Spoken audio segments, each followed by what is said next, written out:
Here's this week's Steam Code Raffle winner. I give a Steam code for a free game away with every video I do, and all you have to do to enter is leave a comment that wouldn't violate Twitter's terms of service. Make sure you have contact info in your YouTube profile so I can reach out to you. A complete list of games to choose from is in the description below. Make sure you subscribe so you don't miss a chance to win. Now on with the show.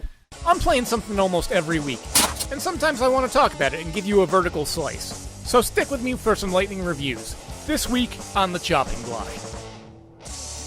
This week I've been playing JoJo's Bizarre Adventure All-Star Battle R. As I said in my last video, I've been researching by watching the anime, which I summarized as beautiful people fighting beautifully in exorbitantly over-the-top scenarios. It starts with Joseph Joestar, a young man, and his evil adopted stepbrother Dio, who turns into a vampire with global dominance as his goal, and JoJo must defeat him with the power of mystic breathing. Subsequent series follow the Joestar lineage in their multi-generation battle with Dio's influence, and only gets more bat from there, with demigods, cyborg Nazis, battles to the death interrupting volcanoes, and international manhunts with brawls involving superpowered manifestations of one's soul. It's absurd in the way that only over-the-top anime can be, and while some of the animes might be fairly recent, the source material manga is much older. As such, it shouldn't be entirely surprising to learn there's a few video games over the years, which leads nicely to today's first feature. JoJo's Bizarre Adventure All-Star Battle R is effectively a high-end remake of the PlayStation 3 fighter of mostly the same name. In an appreciated effort to acknowledge the past,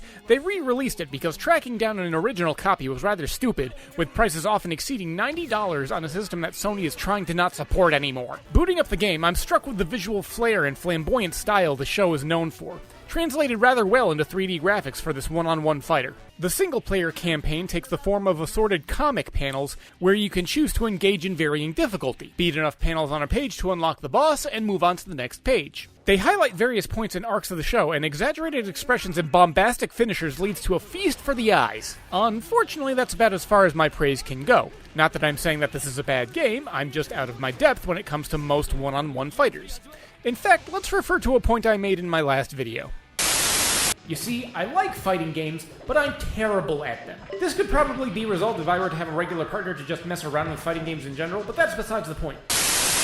Yes, unfortunately I have to lean back on the fact that I am rather bad at fighters, and the process of becoming good at them is unfortunately slightly beyond my depth at this time, because in my general observation, most fighting games are terrible at explaining themselves or providing active feedback. In fact, the only two fighting game series that I've ever been any degree of good at are the Super Smash Bros. Games, or the Dragon Ball Z Budokai games, not including the Tenkaichi titles. Those are crap. But getting back on track, I would usually start matches by looking at skill lists and then trying to be more methodical in my playstyle and tactics, but once I got to higher difficulties that would quickly break down, and lacking any kind of feedback, I'd start randomly smashing buttons. This tactic left me with quite a few moments where I would execute a finisher that I would think to myself, whoa, that looked awesome! I wonder how the f*** I did that! My skill level made it so that I had a fair amount of difficulty beating any match that was higher than 3 out of 5 stars. So I guess Dio the Vampire is going to have to take satisfaction in his victory for today. But speaking of vampires, that leads nicely to my second title that I've been more engaged in and spending far more time on. Vampire Survivors on Steam was recommended me not once, but twice. Once from a coworker just engaging in casual conversation, and another from a friend that I sometimes play online shooters with. Isn't that right, Plinko? Don't put me in the video. Okay! The way Vampire Survivors was best described to me, and the way that I best agree summarizes it, is something of a reverse bullet hell shooter. You start as one of the selection of characters from the Castlevania template that you unlock and are dropped into a wide open map with an automatically performed attack that you have to try and make sure lines up so that you can take out enemies. Those enemies then drop experience orbs so you can level up, gain new abilities and attacks, and become more competent at the ability to destroy those around you. It's an inordinately simple concept, but I'll be damned if it's not absorbing. And the flashing effects and colors of fully leveled attack abilities are strangely hypnotizing. Don't think you're going to have an easy time of it though. The weapons, abilities, and power-ups that you get access to are randomized, and you can be entirely screwed over by bad luck of the draw. This ensures that almost no playthrough is exactly the same, and on a standard playthrough the goal is simply to survive to the 30-minute mark, at which point you win and the Grim Reaper comes to claim your soul. Theoretically, you can also kill the Grim Reaper, but I have yet to do so. In addition, the selection of unlockable characters and their respective abilities can go a long way to influencing your survivability. Garlic Grandpa is my personal favorite. I like my personal space!